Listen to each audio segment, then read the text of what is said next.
Like kind of, I always like that analogy for an arrow to shoot well. Well, you have to take good aim, and the first thing you have to do is draw back. You can't just walk down and put the arrow in bullseye. You got to draw back, trust your setup, and at a certain point, let go. So finding that like self permission to ease back and work on myself, work on so to speak. Spend some time there and breathe and find not more engagement and more strength and more lift, and just find comfort and settlement in where I'm at and confidence in where I'm at and my capabilities, and also knowing, well, there is a line in the sand, and it would be foolish to step past that line. I can maybe get up against it, lean on it a little bit in hopes that maybe the line moves a little bit further away. But once I step over that line, that's where I'm going into trouble.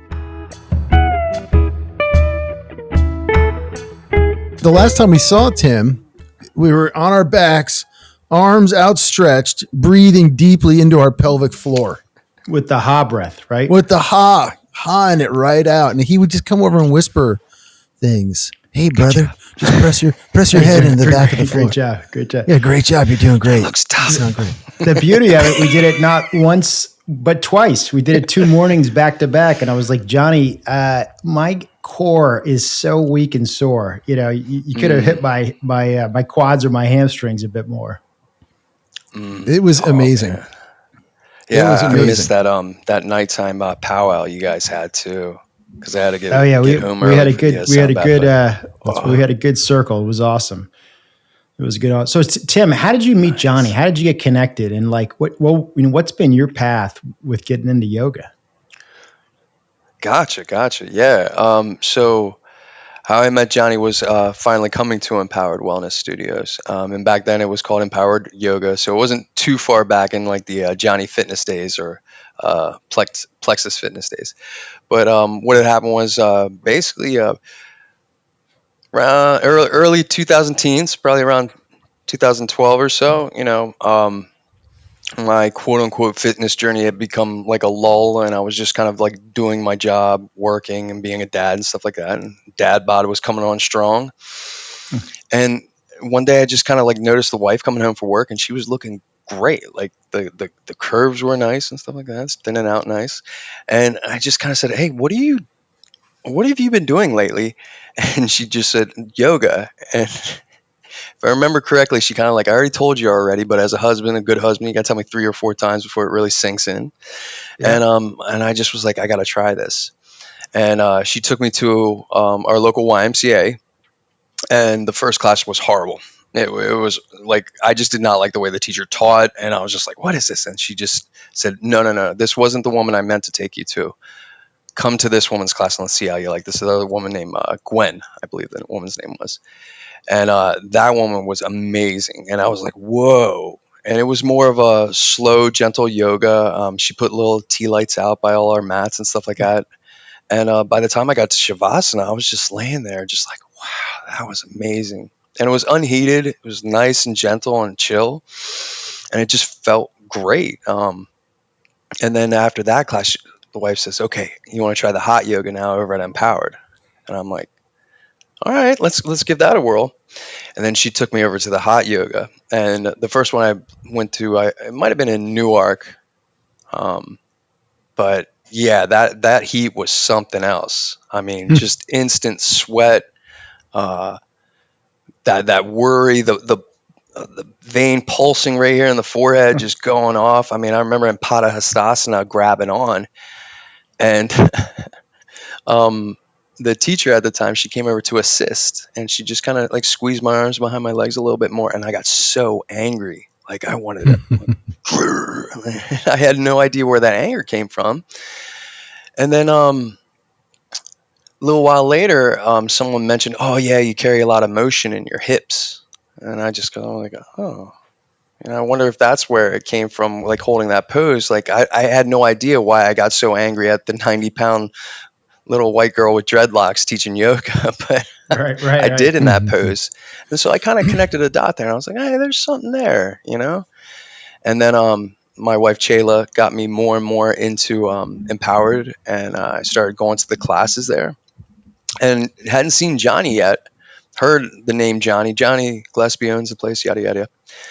And then my wife had just completed a 200-hour YTT, and by at this moment I was all into yoga. I was like, "This sounds awesome. Can I do the 200-hour YTT?" And she was like, "Yeah, that's great. Go ahead." So I did the 200-hour YTT, and that's where I met Johnny. Him coming into classes, and during one of the breaks, I walked down to a Dunkin' Donuts, and Johnny came into the Dunkin' Donuts. I was like, "Oh, hey," and he's like, "Hey," that's where we like had the introduction. Like, I'm Tim, Yeah, man. yeah. He's like, "Yeah, Johnny," and that was the point where he had the long hair like this and the beard like this. So I guess it came around to me. But yeah, he looked like Qui-Gon Jinn from Star Wars. Yeah, I've seen a photo of Johnny from that era. It's a Yeah, different Johnny. yeah, yeah, and like he kind of like he owned a yoga studio, and he was teaching the YTT, so he had this like mysterious guru air. And then like behind the guru, after talking to him, realized that that's just a guy like me, and then we connected on Totally. that and just talked about our lives. We both have kids. His are a little bit older than mine, but we have kids around the same age. And then just practicing with him, I completed the YTT, and I was one of the students that elected to try out my hand at teaching. I was very into Brazilian Jiu Jitsu at the time, and I asked the Jiu Jitsu coach at the gym I was training at if I could teach yoga there. And he was like, "Yeah, sure." And so I kind of busted my chops of no one coming to your class there. Taught there for a few months, and every once in a while someone would show up and we'd go through the moves and whatnot. And during that time, Johnny was like, "Hey, why don't we see about you teaching at Empowered?" And so in 2016, I started teaching at Empowered and just have been growing in that practice and just kind of following along ever since, man. Just enjoying the ride. Yeah. What do How you think how the long were you? Sorry, Derek. How long were you practicing before you decided to do the teacher training? Uh, Probably less than a year. Like I kind of Really? started doing it and I was like, man, this feels wonderful. There's something bigger to this. I felt like it was kind of like a weird, oh, I know this, but I don't know that I know. Mm, Like it was kind of like I already had the book and now I'm getting into the meat of the story. yeah, You but know, it just why jump into teacher training? Did you think you wanted to teach, or was it like, oh, this is a way to go deeper, faster, and then deeper, maybe faster teaching's at down the the road? start. And Okay. the teaching was like, it was more like, hey, can I share this with the people that I know, that I work out with, that I hang out with? Because Hmm. like anytime I get into something, I got to grab my buddies and be like, hey, try this out. It's awesome. It's just like a Yeah. natural thing for me. Yeah. did you That's feel cool. is more of a physical thing for you? Like, hey, this is something that I, feel and relate to more in my body, or was it more of just more of the mental calming aspect, or a little bit of both? Or what do Mm, you think helped you connect to yoga? God dang, man. This is why you run a podcast. That's a wonderful question. Yeah. So, vanilla answer, oh, a bit of both. But on the body side, it hit much, much more on the body side. In my mid 20s, I had a decent snowboard accident. Just kind of went off of a jump the wrong way and landed on the small of Hmm. my back, wound up whipping my head into the ground. So, not only like a decent back injury that I think I had a disc protrusion or something along those lines, A but bulging also, disc? not a full on bulging disc. Not, I don't think it was that. Just, I think the word they used was disc protrusion, or I'm sorry, it was a while ago though, Yeah. and it was Yeah. just a quick diagnosis. Like it was just more like, oh my, like it's pain, and I didn't get it diagnosed at the time. It was just kind of like afterwards, like a couple years later, after persistent pain, I said something to my doctor, and he's like, "Oh, you gotta go to PT and get that sorted out." PT. All right, yeah, yeah. I was a knucklehead at the time. Um, so I noticed immediately relief on that pain. Um, and then over the years of training in the yoga and getting on the ground and just doing, the core grinding, just like we were joking about when we first started chatting on here, sitting down in that 90 and just staying there and breathing and engaging and whatnot, just that gave me such freedom. And oh my gosh, on a financial standpoint, just saved me a ton of money from going to the doctors, who most of the time were just like throwing me pills Yeah. for pain. Was this a neck? Was this a neck or upper spine issue or lower Upper spine spine, issue? where it really hurt, right between my Yeah. shoulder blades. Yeah. And it would throw out at the weirdest times before I got into the yoga, because the injury was like probably like 2006, maybe around that time frame. Um, and like I said, it wasn't until I got into the yoga where I really found the tools to get relief. So in that time frame in between, whenever it would act up, I was pretty much on the couch for like 2 weeks straight, trying to find aspirin or whatever pain pill the doctor had prescribed to me at the time, and just thinking like, oh, this is my lot in life. This is what I'm going to deal with for the rest of my life. Every once in a while, my back goes out, and I just gotta. You're I just going to can't. be suffering from this stuff forever. Yeah, the Were Batman you used turning. to having? Were you used to having injuries being in the military? Yeah, kind of. Yeah. You just kind of learn to just put your head down and march through Yeah. them. Which, Yeah. it's strengthening of character, but you're also sacrificing a whole lot of your later in life comfort, and that could show up real Yeah. quick. How do you And so when you got into temper that, some of that, as you get into practicing yoga and taking care of yourself? We talked to Rolf Gates about that a little bit. He said something about, I was doing some core work or something in class, and the first thought that popped in his head, and he's a former Ranger as well, it's like, you're not going to break me. You're not going to break me. Right. So I'm wondering for you, like, how did you temper some of that stuff, some of that pre-programmed, young guy, military stuff, as you got into the practice? It was a lot of that instruction of like, to be more proficient, you have to kind of like step back and do the self-care. Like kind of, I always like that analogy for an arrow to shoot well. Well, you have to take good aim, and the first thing you have to do is draw back. You can't just walk down and put the arrow in bullseye. You got to draw back, trust your setup, and at a certain point, let go. So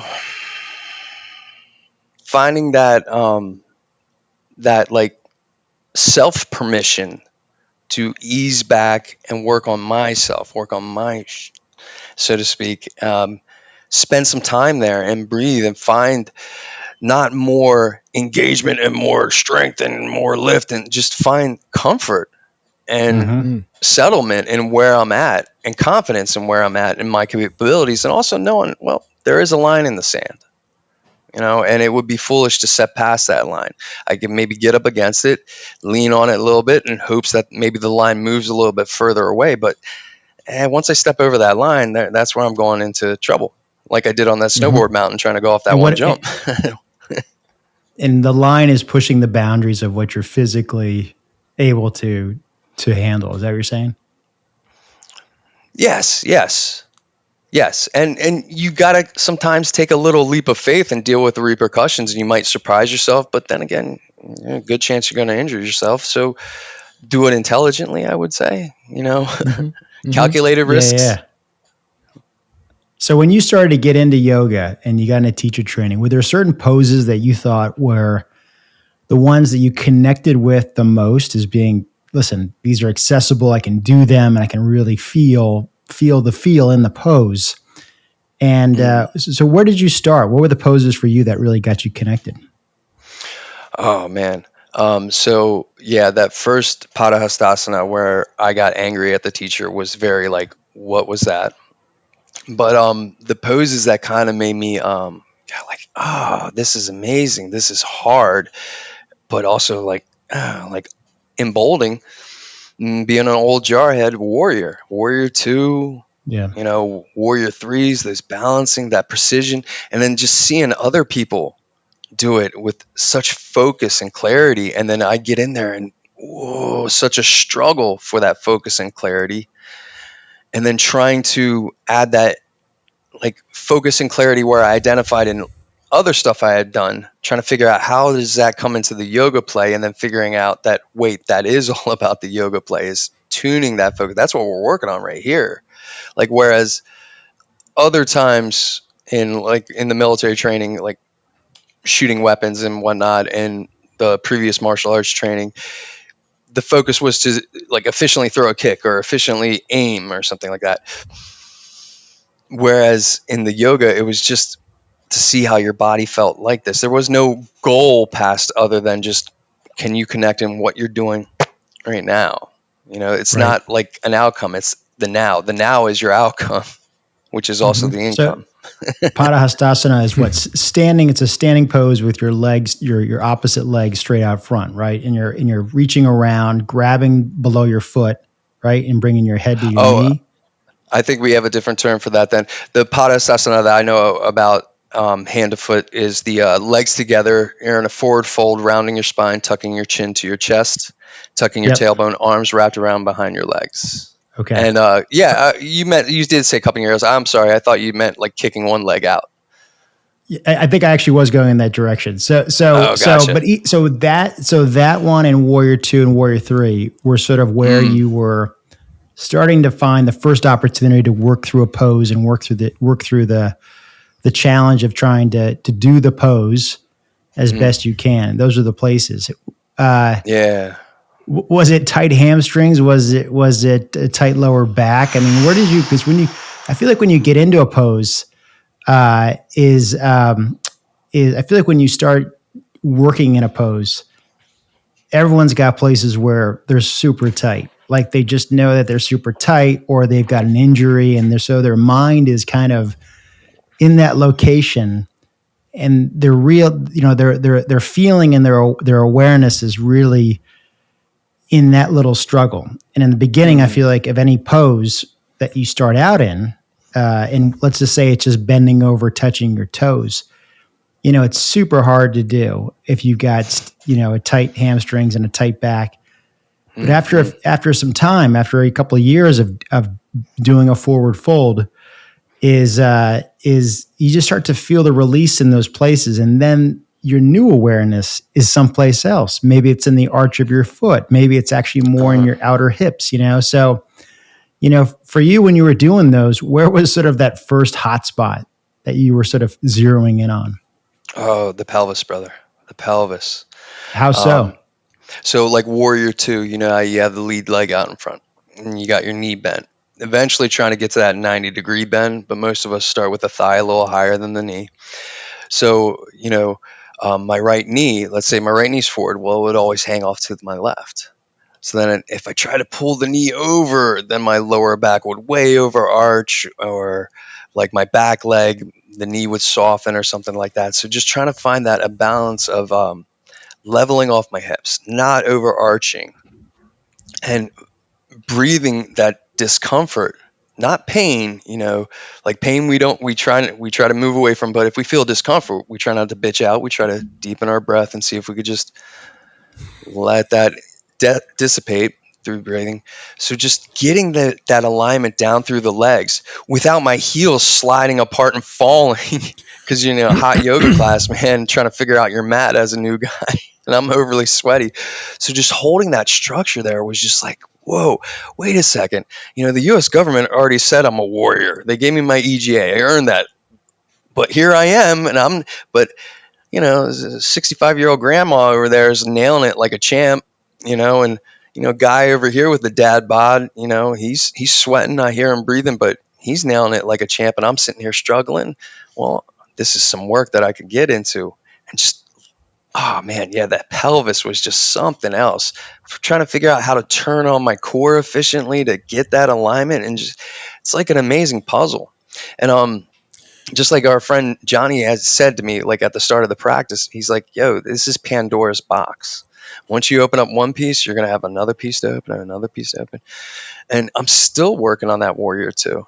Like, I'm sure you guys are, that's the one thing about being good teachers, as we try to do, is you got to continue to work on your stuff, Yeah. It's amazing, isn't it? Like, a lot of the postures, I'd say most of the postures, are not crazy. You're not putting your, ankle up behind your head and this kind Oh my of thing, gosh, right? But yes, like you sir. look at a warrior pose or a forward fold, something like that, and they're really difficult for people.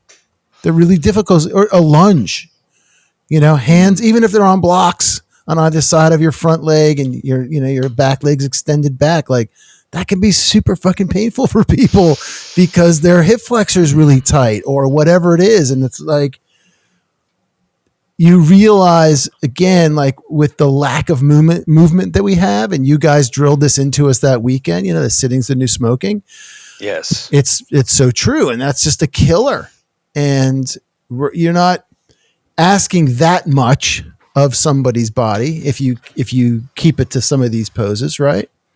We're not talking about handstand, headstand, all that kind of stuff. She's talking about a lunge, which is getting up, right? You fall over, you put one foot in front and you stand up. But for some folks, that's really tough. I mean, for me, if I don't practice for a week or 2 weeks or whatever it is, and I put that leg back, it's like, oh, hi, hours of sitting and driving and whatever it is, Yes, sir. Yes, sir. But yeah, you're right. The magic in it is the Pandora's box of settling down, turn off some of those alarm bells, right? And then just kind of settle into the ship, and you still see the blinking lights and there's more alarm bells to come. But like, can I just kind of focus on just being cool for this moment and Yes, sir. feeling what's going on and choose where I'm going to put my attention. Right. Yeah. One that, like a statement, gosh, I forget who originally said it to me, but that always stays with me for like the idea of like that your yoga practice, it's like getting off that platform of, um, there's a platform to get to, there's an end goal. It's no, the end goal is just right here, right now.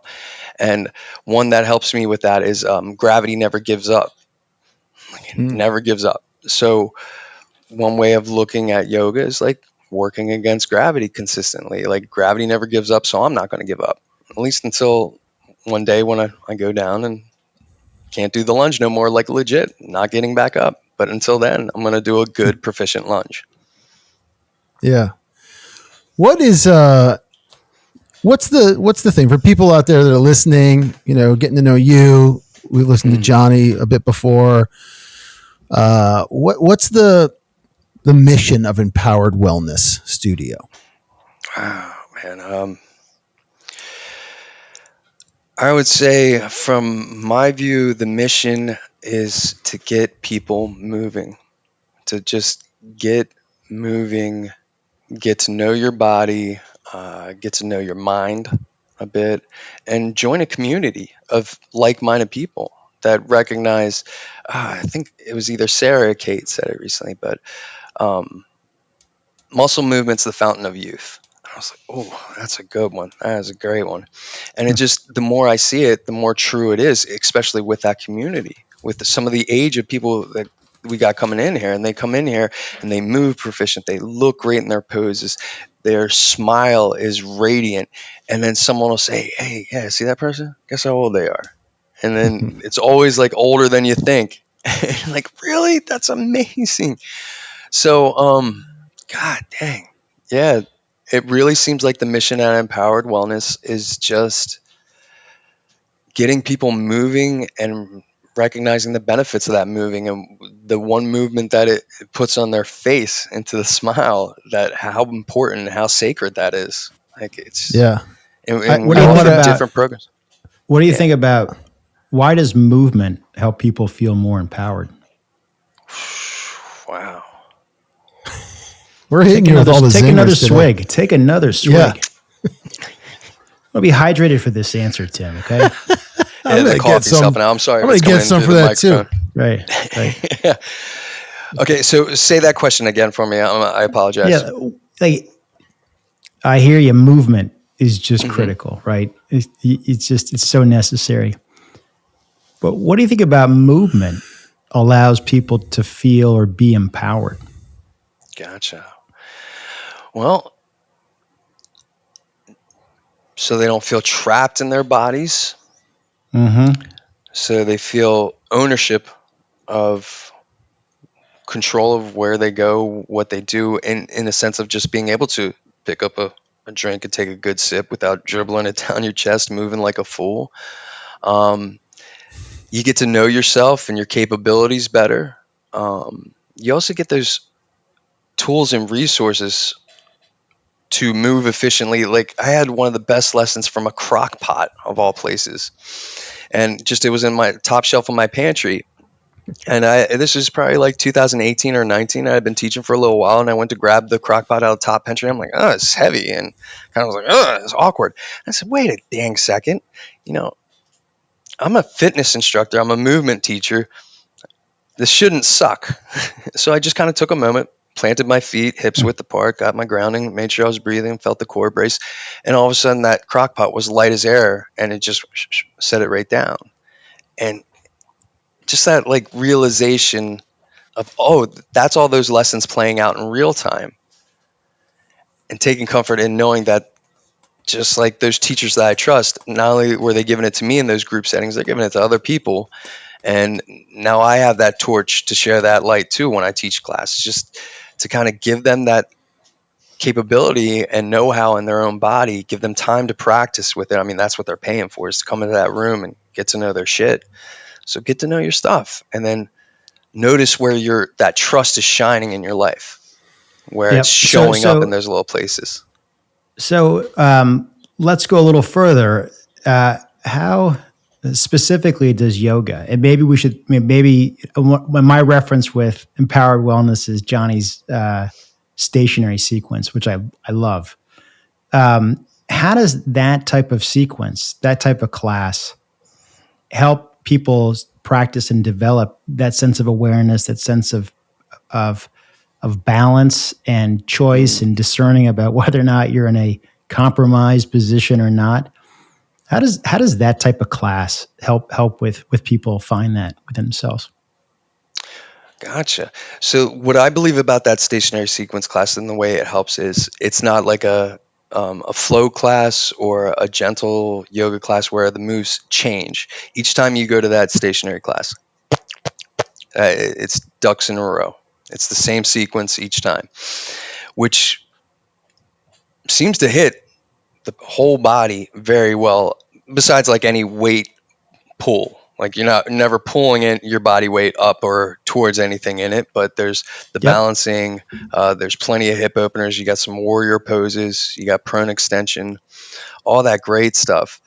So in that, it's the same, and its poses are held for anywhere from, I think the shortest poses is like 20 seconds, and then up to a minute. So that's plenty of time to kind of get into the pose, recognize if you're in where you should be, can you get the calm breath, and then modifying out when needs be. And then you also have that for that next time you take that stationary sequence. Okay, so last time you got into that pose, you recognize you got a little too deep. So now this time you could recognize, hey, I don't need to go so deep. Maybe I take this modification, make my way over to a wall. Maybe I bring a pipe next time. It just seems like you know the container. After you go to a few stationary sequences, you know that timing, you know what moves are coming. It starts to get ingrained in the body, whereas most of the students can't say this pose, this pose, this pose. But if I put them in that pose and then I say change, they're going to that next pose. And I say change, they're going to that correct third pose. So that building up into and that repetition, and then also the longer holds, really helps out. At least that I see. Seems to Yeah. give them that space. And people get to feel that in their body, and they number one, the consistency of the class is great because you always kind of know generally what's coming next. You have a good sense for, and I've probably done this class maybe a couple dozen times, if not more, when I'm in Delaware.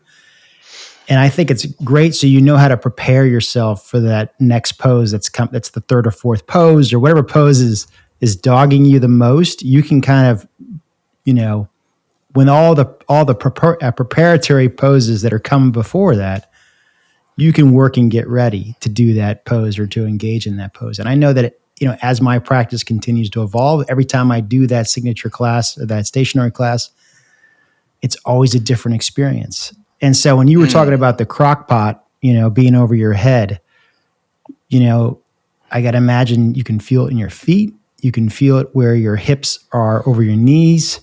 As you said, you're engaging your core. You're taking a hot breath probably before you're grabbing that pot. You know how your scapula are in relation to your upper thorax and your neck as you go reach that sucker. I just think it's so great. It's so great. And you're right. It's super empowering having that kind of awareness and that kind of be able to discern what you can or can't do. And I find that in that stationary sequence, which again, it's so great because it's not a vinyasa class. You're never behind the ball because you're always with the rest of the class, and the class is sort of with you. And there's a real opportunity to check in and really work on things every time you go back. Next time you're around in Delaware, Derek, if you get around here you got a Thursday morning. Every Thursday morning, I teach a 6 a.m. sacred music class. And Nice. it's the stationary sequence with no cues. So when the time comes for the next pose, I just ring one of the singing bowls. And Oh, damn. That I sounds like that amazing, idea. dude. really cool class, bro. Like I just sit right center stage, holding space, working on my breath and paying attention to the time, giving them the right ring, rolling at the cool spots. There's a good Nice. group for that. That's awesome. It sounds like I a want great it- format. I want to just jump back real quick because I think Shoot. this is important. In your answer about what the mission of Empowered Wellness Studio is, right? What it's about. Remarkable. What you didn't say was, we want you to be stronger. We want you to be able to touch your toes. We want you to have a 6-pack of abs, right? None Those of be that nice. stuff. But well, those are the byproducts Yes. that happen. Yes, Larry. Right? Much like a yoga practice in general, because there's this sort of stigma thing about everything that we do, particularly in this country, right? We got to go into it to get the abs, to get the balance, but not to just be fucking aware, right? Not to just calm down, which is the whole point of yoga, right, to begin with. And so I just wanted to hit that for people again to understand when we're talking about this practice, we're not going into it to get abs. It can happen, sir. right? It can happen that your balance will get better. It will get better. It should get better. We need to work on those things, but that's not the goal. And so I just thought it was really telling and important to hit back your answer about the mission of Empowered Wellness to do that. Now, if we can, I'd like to jump back because you're the first person since Johnny's weekend, and since we had you there, I've grabbed a bunch of things from that weekend and employed those in my teaching since then. And the thing that was so goddamn super effective, that is so simple, is that thing we were talking about when you're laying on your back, your knees are bent, soles of the feet on the floor, and you've got your arms out, right? Over the head, back, and the deep breathing. I've done a rip off. I'm admitting right now, I've ripped that off from you guys. Maybe I didn't teach it right. I don't know. But I brought it back, and I've had people come out of that go, that was the greatest thing ever. And I'll do it for like the hour or 30 minutes. I'll do like a regular flow, and then I get them down onto their backs, and then we start doing that stuff, and I get the block, I do the thing, add in that crunch and the whole deal. So my question is, what is going on there? Why is that simple practice of laying on your back, gently pressing the back of your head into the floor, arms raised above your head, bringing them slowly over your head, not moving the chest, all that stuff. And maybe Derek and I can do a sexy video of it so people know what we're talking about at some point, right? What is it about that simple situation that is so effective? Right. Yes. And let me just say that practice right there. So remember earlier when I was talking about my snowboard back and where I used to be laid out for like 2 weeks. Since I got that know-how, those 2 weeks have shrunk down into 2 hours of me. Like, not gonna lie, I sound like a little bitch and I'm moaning, but I get down on the ground and I do that 2 hours of grinding just doing that supine 90 stuff. And that takes me out of the pain so much faster. Like literally 2 weeks of on the couch with drugs down to 2 hours of laying on my back and engaging my core. So what I believe that is doing, that's in training your abdominal muscles to help keep your spine upright. It seems like most people's core is shut off nowadays from sitting. Sitting's the new smoking. When you're sitting down, that belly is just flopping over the belt buckle. So it's not doing anything. The core's main job, and this is my friend Dr. Aaron McConnell talking, your core's main job isn't to do crunches and to get shiny uh, abs and all that Six stuff. pack. It's Yeah. six pack, yes, sir. It is to hold that spine up and to keep the spine stable so that when the limbs are doing something or when you have to move your spine, that it's supported. It's not just falling out of space. So that realization is like, okay, that makes a lot of sense for when we're doing that 90-degree stuff on the ground. 90-degree being the angle of your hips and the angle of your knees. Supine being laying on your back. So laying on your back, your body will lie to you because your body wants to be comfortable now. Don't give a shit about tomorrow. It'll sacrifice pain tomorrow. It doesn't care. Just, are you feeling comfy right now? So by getting on the ground, putting your back on the ground, raising your knees up, forcing your core already to engage from just bending the knees, and whether or not you keep your feet on the ground, cool.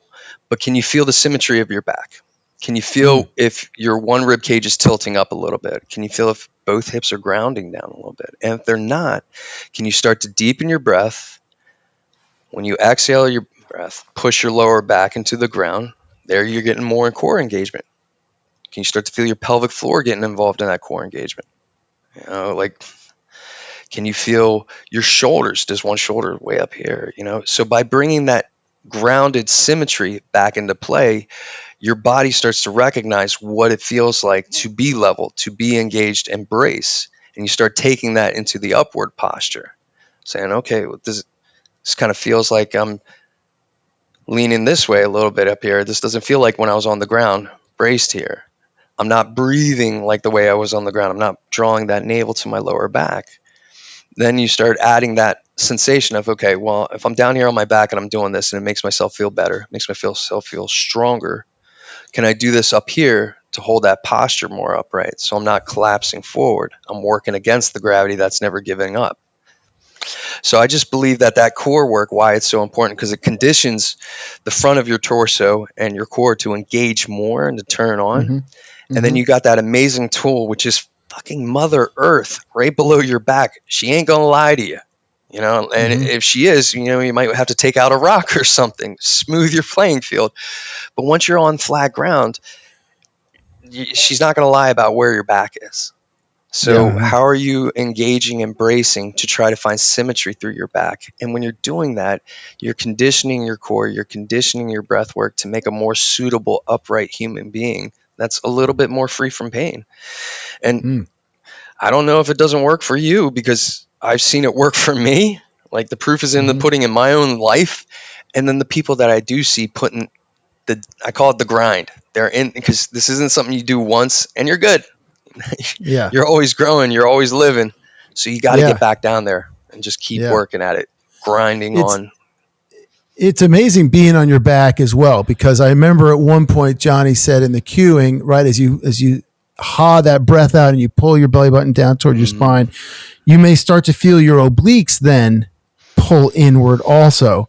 So you, being on your back, you really get a sense of all that, and then breathing back, breathing between your sphincter and your groin and all that kind of stuff. And you really start thinking about that and breathing in there. It pulls all that together. I love the two parts of it that I love, especially teaching, are, the soles of the feet on the floor. You get them doing the whole thing, so they get used to sort of what's happening, and then you lift their shins up. And you hold them there for a bit, breathing deeply, and then you're like, you see people like really start engaging, right? That one, and then the big sort of crunch up, reaching forward is a phenomenon, and holding that for 60 seconds, whatever, is fantastic, man. Really good. So thank you for stuff. I just want to add on, clearing that up. I think when I notice about it, I think a lot of us over the age of 40 remember doing crunches, and like in high school, or crunches in college. And it was like, hands behind your head, and you're just cranking on your neck, and you're doing crunches, and you got your feet are kind of weighted down by something that's fixed under the door. You got your toes under a couch. And then we've all evolved where people do a lot of planks and side planks. And usually with your, when you're doing planks, your shoulders, your scapula are sort of, in a certain fixed position. I mean, it has to be, otherwise, especially on the side plank, you're going to crank your rotator cuff. But the nice thing about Johnny's thing being on the back, knees bent, feet on the ground, arms above you, holding a dowel, or as you call a pipe, really allows you to focus on learning to engage the core and your TA deep down close to your pelvis, but also working on the TA and your your internal obliques and the ribs on learning how to really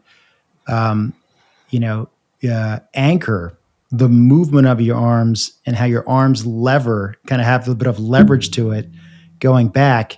It's a whole nother experience for feeling your core and your breath higher up in your chest and your body. So you really get even stronger in there. And that, stabilizing and isolating, connecting with your upper chest. I mean, certainly I can tell it helps with supporting my upper body if I'm using my arms in a way in hockey or in tennis or whatever it is, or even running. So you're right, Larry. I think it's such a great game changer exercise to get it introduced to. And it was such a great highlight coming out of that weekend. Yeah, for sure. For sure, man. The other thing I had for you, man, I mean, coming from your background, the injury, starting to teach, where you're at now, where do you see your evolution as a teacher starting to go? Right? Where do you want to take your teaching? So, over the last year, been backing off the group teaching and more into the personal training, one-on-ones. That's been an amazing connection with the clients that I do have, and just getting them moving and getting it deeper, because with the single one-on-one, you're focused on that one individual. So you're tailoring each session to that one individual. They're able to come in and say, hey, I slept on my shoulder wrong today. Can we work on it? Or they may say, I slept on my shoulder wrong. Can we stay the hell away from it today? And being able to roll with those curveballs much easier than, a group class is great, but you got to kind of keep it a certain level of vanilla through the whole thing. You could let the group know we're focusing on something today, but really you got to tailor the whole class for that whole group. So besides the single person training, the same doctor friend that I mentioned earlier, he got me into that club swinging, the Indian clubs. And I've been doing that pretty much every day on my own, just giving myself anywhere from half an hour to 2 hours of swing time. Sometimes in one session. Yeah, Tim, what are Indian clubs for those of us who are not as evolved? Yes. Those Indian clubs are a wonderful lost art, man. It's kind of wild. They have a long history that was kind of taken away from American physical training. It was a big thing in America around the turn of the century up until probably around the World War times. And the major focus of sports and athletics moved into sports training rather than just functional balance training for the individual. So Indian clubs are old Indian. They go back ages, probably as old as yoga. The original from India. Yes, sir. Yep. The original India trainers practitioners of the club swing saw as a gift from the gods. There's old art of this stuff where you see gods with the club swinging around. And then at a certain point, most of the depictions were about battle and war. And then at a certain point, the depictions of the Indian clubs showed guys doing it in clubs and fitness groups doing it for exercise. And then the British, when they colonized India, they picked up the Indian clubs themselves and took it back to Britain with them. And there was tons of clubs in Britain throughout the ages of swinging, men, women, children alike. I mean, you look at some old footage and you could see a field of 100 people all in formation, all swinging in perfect synchronicity. And what do these look like? What's that? What do they look like? A bowling pin. Pretty And much they're a bowling. a series of different weights? Yes, sir. Yes, sir. Okay. They go up pretty high. Most practitioners that I see use anywhere from a 1 to a 3 pounder. Usually, like there's a 1 pounder, a 2 pounder, a 3 pounder. Because you don't need much to get the benefits. Is that right? No, yeah. Once you're using that centrifugal force and flinging that weight out there, whereas like here it's 2 pounds. Well, once it's down here, now it's like 9 pounds swinging down there or something. I don't know the math exactly. I just know it feels great when you're swinging around in the patterns. And just you talk about opening up your chest and stuff like that. It gets those shoulders moving great, and seeing the older people that used to do it all the time. I mean, you know what the girls' world record for continuous Indian club swinging is? And I think it was set back in 1910 or something like that, around there. I'm maybe totally off on that, but I know the girls' world record, 45 hours straight. That's some serious shoulders on a dance partner back dude. then, right? Yeah, like, wait, what? 45 hours straight? Yes, that's the woman's record. Men's record, I think, was at 62, but still, 45 hours. I do 20 minutes. I'm like, oh. Wow. I bet it's great for golfers and tennis players. I'm a disc golfer, and just practicing a throw, walking down my stairs with a bag of laundry in this hand and just flinging my arm with this, like, how did that guy throw that? And I just flung it a little too hard. My elbow popped, and I'm a forehand thrower for driving in disc golf, and I couldn't do that anymore. Had to stop playing disc golf. A couple years later, found the Indian clubs, swinging them around. 2-3 weeks of Indian clubs, that pain is totally gone out of my elbow. Blown away by that. Do you feel it in your upper back and your neck and your shoulders, that strength to have to support that movement? So the strength side of it, that's grown a little bit. What I more feel is more open, just able to take a deeper breath, able to carry my head better, less pain in my neck. I'm not doing, like, I've let go of this a long time ago, like really bringing the tech neck away and trying to pay attention to keeping my ears over my shoulders. But since I've been swinging the clubs, it's just more control all around in my shoulders. I'm an old baseball guy. First 15 years of my life, I was in little leagues, and I'm a right-handed thrower. So I consistently had that right shoulder forward tilt, lean in, often lead to like cramping in my left abdominal region under the ribs and stuff like that. A little bit of low back pain from that. That's just like really opened it up, and I'm starting to see it more in the mirror, a little bit more level with my shoulders when I'm doing just kind of like regular linear lifts, like bicep curls or whatnot. Just a little bit more control, a little bit more recognition of keeping that shoulder in the right spot from swinging the clubs around. Tim, I also know you're into sound. Oh, sorry, Tim, go right in, sir.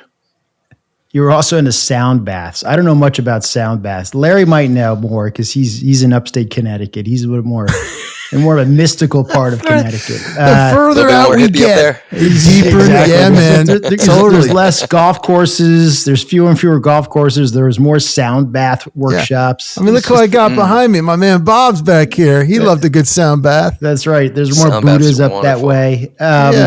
What's a sound bath, Tim?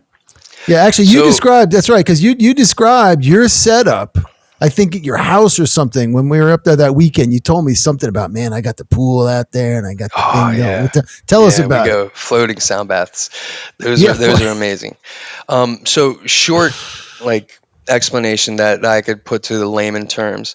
A sound bath is a massage for your soul, right? It's like if you go to a body practitioner or a massage therapist to get your body rubbed, a sound bath person is going to like basically rub your soul with noise. The main showcase in most of my sound baths is my singing bowls. I have 7 singing bowls, and they line up with your chakra system. I'm not sure if you guys are how familiar you are with the chakras and whatnot. Sure, we know a bit. Sweet. So to any listener who's not like too familiar, basic understanding of the chakras is they're swirls of energy that pretty much line up your spine, that deal with your existence. The first 3 are your physical. You got your root chakra, you got your sacral chakra, And then you got your solar plexus chakra. Right? Root is about your home, your survival needs. Your sacral chakra is about your creative expression, your passion. And your solar plexus chakra is like about the job you need to do, the work you feel compelled to. I like to say the work you're willing to suffer for. You know, Hmm. your heart's your connection from your physical chakras to your spiritual chakras. Hmm. So that's why it's right there in center. It's also the chakra that is known to put forth the most energy out. You know, your next chakra up from your heart is your throat chakra or sound chakra. That has to deal with the way your spirit communicates with the world, the noise you make, and the noise you take in. Your sixth chakra is your inner eye, third eye. That's your conscious, your internal wisdom. And then the seventh chakra is your crown on your head. And that's your connection to the divine. So each one of the singing bowls, their frequency matches up with that swirl of energy and it's supposed to focus that sensation on that spot. And it helps to the vibrations and whatnot help to kind of synchronize that spot or just soothe it if it's being like out of sorts or a little bit. And maybe to a well informed practitioner or well seasoned, they'll be able to feel if that chakra is a little to the left, a little to the right, out of sorts a little bit energetically, and then look at their life and then figure out, okay, well, here's where it's messing up a little bit, and here's what I could do to fix it. Have you guys ever seen those that Japanese water experiment where they had two Mm-hmm. glasses of water in separate rooms, and one they were cool to, and one they were very mean to? Mm-hmm. So it's kind of like that when you're making nice sounds, good vibrations, and good calming affirmations. You're tuning yourself to feel better. Another one like example that I like to Yeah. point out too is the experiment where they take a sheet metal, pour sand on the sheet metal, and then play a frequency right underneath. And the sand on Yeah. top of Yeah. the sheet metal, and then it makes a mandala. And then they change the frequency, it makes a mandala. So when you're Mm. providing that sound and whatnot stuff, it's just helping people align with what feels good in them and building some structure in their spirit. At least Yeah. that's how it Yeah. lands for me. You know, it's like a little Yeah. It weird reminds me mini of like concert. the Allman Brothers concert. They'd have like these little like lava type things happening in the background, but Mm, they're these weird formations that are super symmetrical. And I think it's sort of the same thing with the sand mandala. It's like there's a logic in how the vibrations move things around. yes, Um, sir. Yes, Something sir. that I came across years ago, I was reading a book about religion and some of the science around it, and he was talking about how in almost all religious ceremonies there's singing and chanting. There's Mm, some aspect of that, and it allows the vibrations feel good in the body when you're singing or when you're chanting or whatever it is. And then the whole room kind of gets in sync because you all have to be kind of in tune. So there's something that's very harmonizing in the soul, in the body, in the spirit. And I'm yes, not sir. someone who's got a lot of singing bowls running all the time. I've been around them a few times. I've been through some drum circles down in Delaware with Riley and Johnny and Tim. Yes. You were there as well.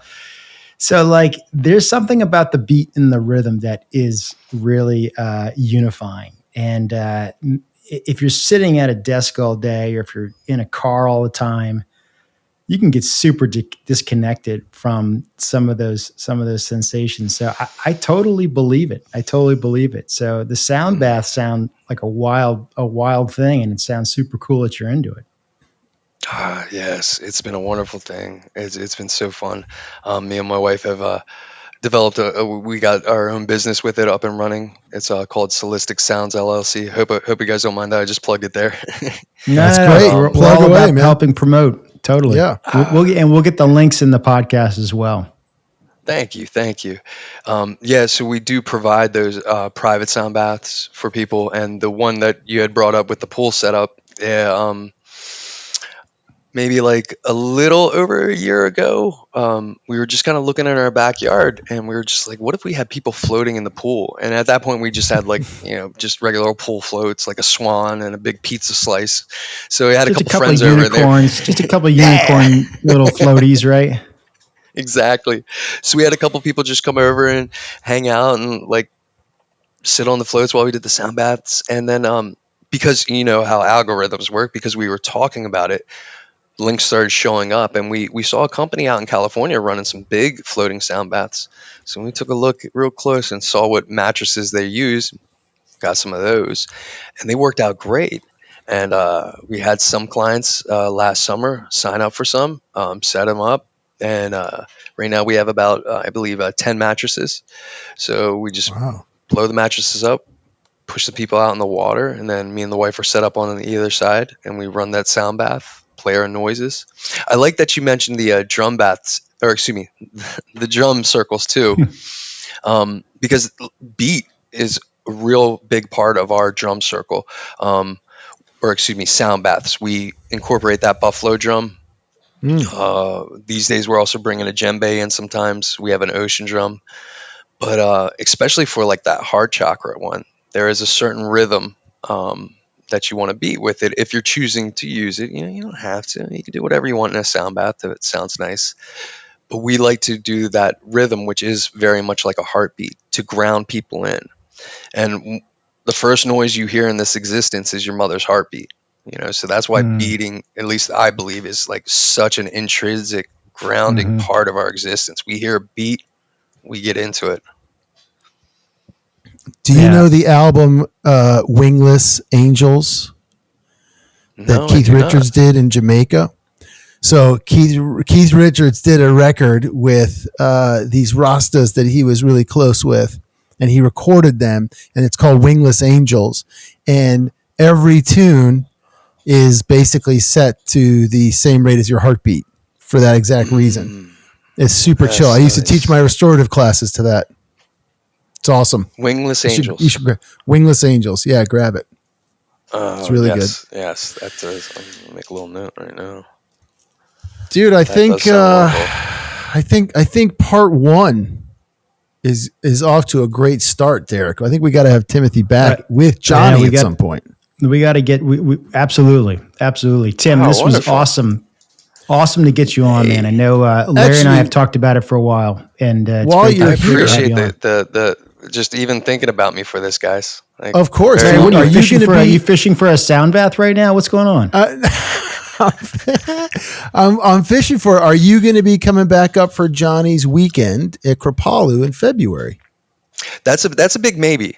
Okay. My wife has had a need since I feel bad that I forgot to mention the dude. The dude is like yoga royalty, Rodney Yee. You guys know about Sure. him? Of Yeah, course. man. Yeah. So when we were first getting into yoga, we were Rodney Yee on the YouTube all day. So she has always wanted to go see him, and he Yeah. is going to be up there, I believe, January 24th. Yeah. So I think we're going to go up and try to get with that. See how that goes. Nice. Um, I'm going to try to get up for the men's group, and that's a very important group. Um, Yeah, and we it also was a know great keeping group. happy house, happy spouse, right? Um, so That's I right. would love to get to it, but see if we could like make it in with the trip up for Yeah, the Rodney E thing. You know, that's going to be Nice, a man. little chunk of time for us and chunk of change. But we've been Yeah. meaning to see that gentleman and his lovely wife. They're going to be tag teaming it. And that's Yeah. awesome. one of the reasons why too we're checking it out. I mean, like I had mentioned, me and my wife's company, Solistic Sounds. Many of your listeners will be able to identify with, you know, the trials and tribulations of working with your spouse. You know, it's a very humbling experience, and you know, there's a lot of give and take. You know, and so that's something too that we want to make Yeah, sure to get up to Rodney's thing and see him working with his spouse. You know, and be like marvel Yeah. at that, and you know, kind of bring back that energy into our own home. Well, listen, totally. dude, on your way up, Derek and I are on the way to Kripalu. So maybe on the way up or on the way back, there's a coffee or a get together or a I would short love that, video. brother. Yeah, Absolutely. we are. I'll Larry's bring the about an hour and a clubs. half north of me, but yeah, bring the clubs, Yeah. bring the clubs, bring the drums, bring the singing bowls. I Hmm. did look up on Etsy some Indian clubs. These are good looking I know that instruments. they sound awesome. They do They are sound awesome. good looking, man. They're I'm very And gonna amazing have to watch practice. some videos. Yeah, I'll send you guys like one like on the little history. I'll send you guys a couple things here. Yeah, there's That'd just be fun great, things man. to check out. Send us Nothing our too way. big or We'll put long. them in the summary. So anyhow, Excellent. Tim, as Larry said, this is only part one. So we appreciate you making time for us during December here, and always good to see you, man. Yeah, You dude. too, guys. Thank I you. appreciate that letting know of that part one, because I'm sure like 5 minutes from now we'll be like, oh, I should have said this. I should have said that. You know how that goes. There's plenty of those, Definitely. man. There's plenty of Definitely. those. Really great to meet you up at that weekend almost a year ago now. Actually, no, I guess that was June. Supposed to be in February. Anyway, really great to meet you there, man, and great having you on. This is Yeah, awesome. it's been wonderful. It's been Keep wonderful. it up. Thank you again, guys. Great You chat. got it, man. Good stuff.